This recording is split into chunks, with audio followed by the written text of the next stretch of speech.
Hello, my name is Afolabi Akiyemi. I'm a graphics and motion designer. My name is Oshibi Olatunji. I'm an online forum moderator at Ensure Africa.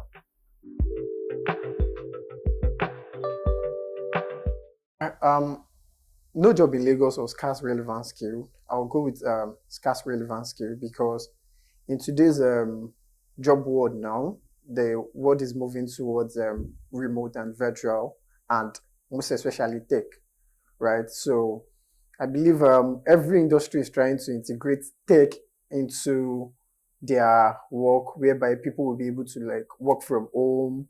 People will be able to infuse technology into whatever they are doing.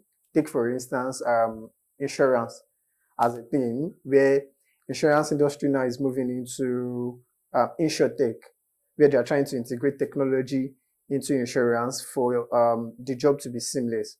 So I wouldn't say there are no jobs, but then I believe individuals should try to upskill their skill for it to meet the relevant job expectancy as of now.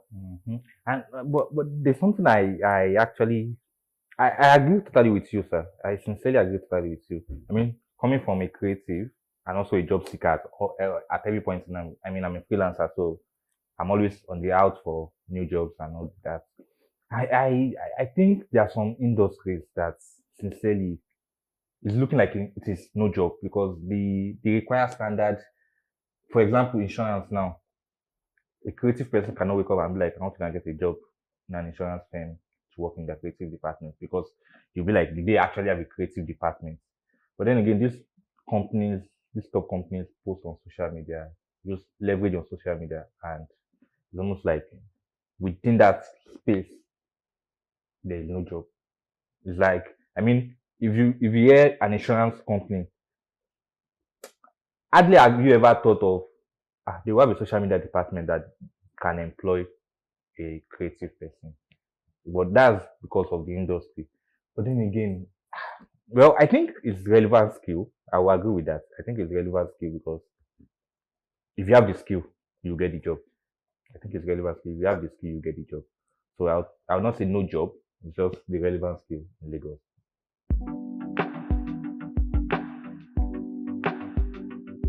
I don't think we can separate character, skill, passion apart and just say one will get a job in Lagos.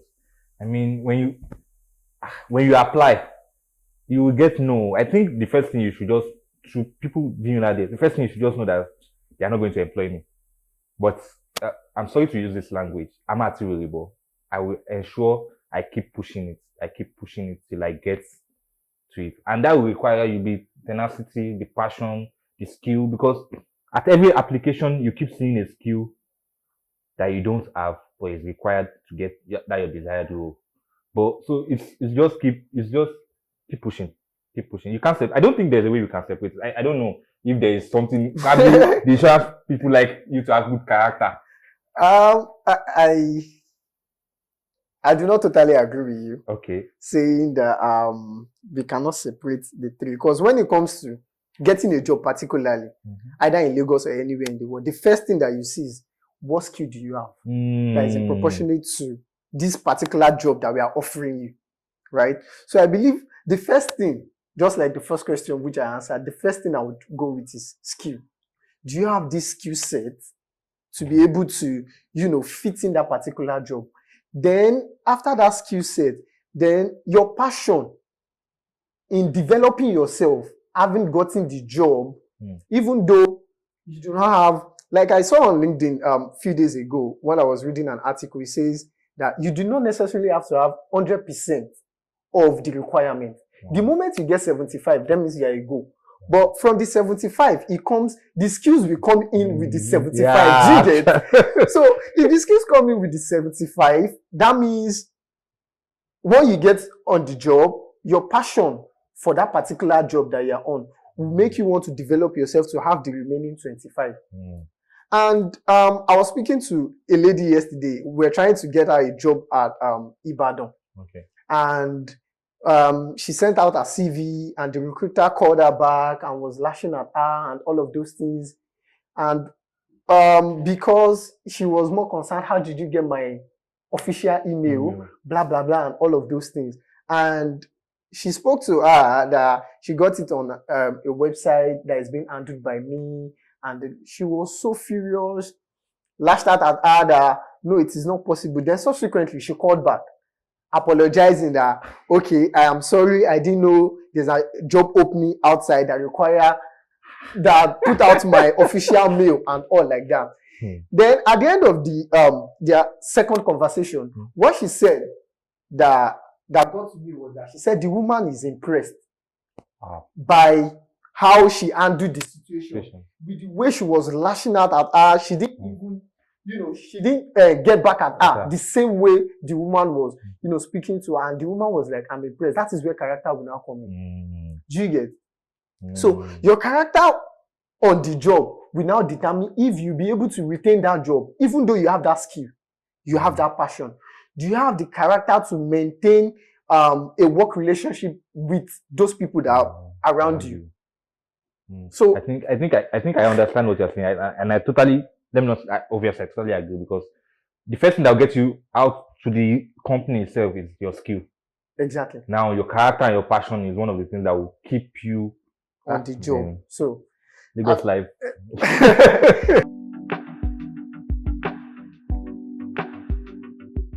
Work experience now. Now. I'm torn between two. I'm torn between network and course of study. I'm torn between. Okay, let's have it. Okay, I'm sincerely, I'm torn between networking. If I'm to even put it on the chart, I'll put networking in 70%, because I mean, the chance of someone recommending you to an HR for a job, your chance of getting a job is higher than you just applying because they sent it out. Why? Because one, there's the relationship, right? There's nothing we can do outside that relationship. Something you cannot. There's no way you can outplay it. So there's a relationship. So it boils down to the network of people you have around you. I mean, whereby you are like, if I open my contacts and I'm able to send my CV to this set of people, I can get a good recommendation. I mean, I think that's one of the reasons why there is referees in some of our CV, because you need to know if you have a good recommendation. And course of study, I mean, no disrespect to some course of study, I'm not even going to mention any, so that there will not be any discrimination. The chance of getting a job as an accountant, because one, in Lagos, so there's a lot of financial going, there's a lot of action when it comes to finances and money. So it means is it not economics, the law of supply and demand. The demand is high. So if you study accounting, you know that study accounting, insurance, if you do some course of study, you are like, okay, the demand is higher than, I won't say the demand in particular course of study. So I'm torn between networking and course of study. But sincerely, if I'm to put my chart on it, it's 70% on network.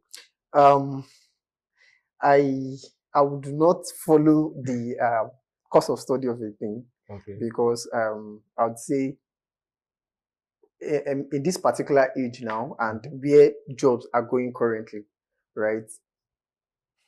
If you study any course, the most important thing is, do you have a relevant skill to survive in a particular industry that has an opening, right? And if you have a skill, fine, it might not be that particular course that you study.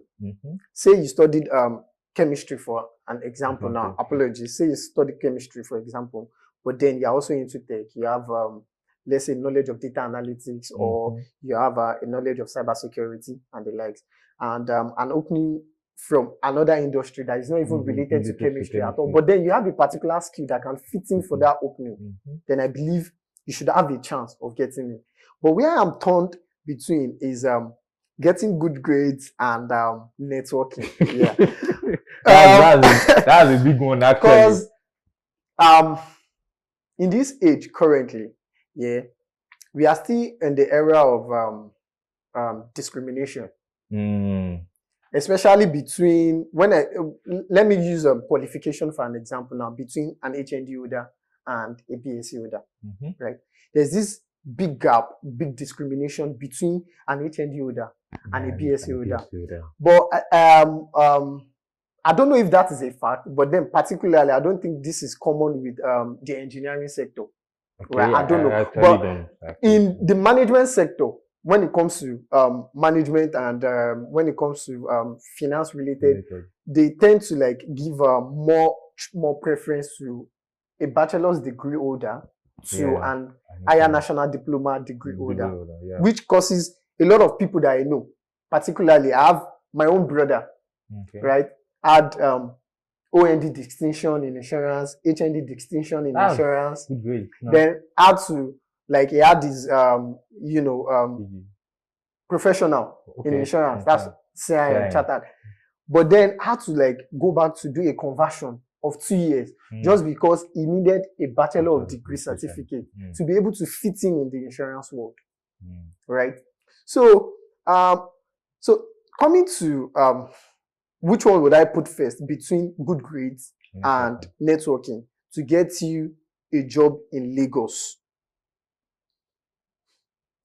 I would have said good grades, but then I would follow networking because, to be honest, I had a recent experience where I met someone in the insurance industry, and meeting that person, I was trying to, give the person my CV and be like, okay, I need a job. And the question that shook me was, do I know you?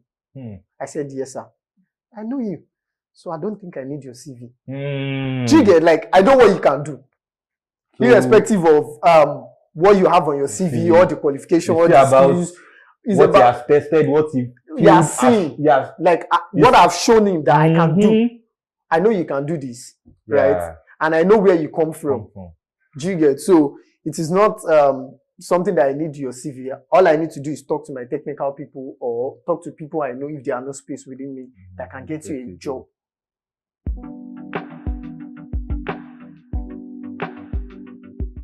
The most challenging stage when it comes to hunting for job in Lagos particularly, I would say would be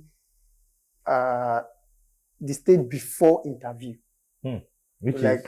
That's after having sent out your CV, then that waiting period. I think we are aligned on this. The waiting period to get, okay, you have been scheduled for an interview so time and so time. I feel like that would be the most challenging because having sent out your CV and you had to like wait on that particular process when hunting for a job, I believe that would be the most challenging because some people have to like wait like forever and they would not get a response. Because the moment you get a response from a recruiter or a hiring manager that, okay, you believe you have a chance. Now, at this point in time, it's now more or less like a 50-50 chance that, okay, it depends on how well do I do at the interview stage that will get me to the next stage for me to get hired for that particular role. So for me, it will be getting a response from your hiring manager to after sending out your CV. So okay, I think I will agree with you on that because sincerely the waiting stage is literally the most challenging part of getting a job in Lagos. Because some recruiters, I know some probably Indeed, Jobberman will tell you if you don't get anything within 3 weeks, you should just accept that you've not gotten the interview, right? But if it's a direct recruiting, you are just left in limbo. You don't know if they'll get back to you in a month. You don't know if they'll get back to you in 2 months. It's just, I think the problem is waiting without knowing the outcome. I mean, I still believe the interview part, I have the skill. I'm confident of my skill. If you don't pick me, I'll know that, okay, probably I need to level up. But I don't even know, I can't even see you. We are not even talking. I don't even know if you like me or you don't like me. I think it's just timing into asking a lady out. If she said yes, you know that, okay, there's no way. If she says no, you know that, okay, But she's not even saying anything. You are left in a limbo, right? So I sincerely the most challenging part to me, right, is actually waiting.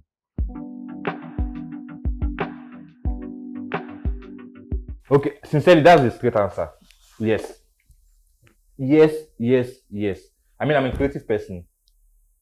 I always I served in Delta State, which is a fantastic state, I can say. I always tell people the creative hub, or let me just put it, the business hub of Nigeria, right, is Lagos State. Sincerely, I don't know about the remuneration, probably to fit what you are living with, but getting a job in Lagos, the chances is higher compared to any other state in Nigeria. The hustle is real. Yes, I like the word that you use. The hustle is real in Lagos because if you're a hustler, there is no way you get out in the morning that you would not come back with something. Yes. In Lagos. Yeah. But then when we look at it, I agree totally with it too. Just like you said, Lagos is the center, Lagos is the hub when it comes to job in Nigeria. But then, let's take for instance, I served in North. Okay. That's Jos Plateau State. Oh, that's awesome. And I was fortunate to at least roam the northern part a bit. I was at Abuja, I was at Kaduna, Wow. and also Kogi as well. And I believe if you do not have the prerequisite for getting a job in Lagos, you can also get it elsewhere. Right? There might be what's it called? This we might have Lagos is, how am I going to put it, cumbersome, right? Lagos is choked, right? Because talk about Port Harcourt, for example, now.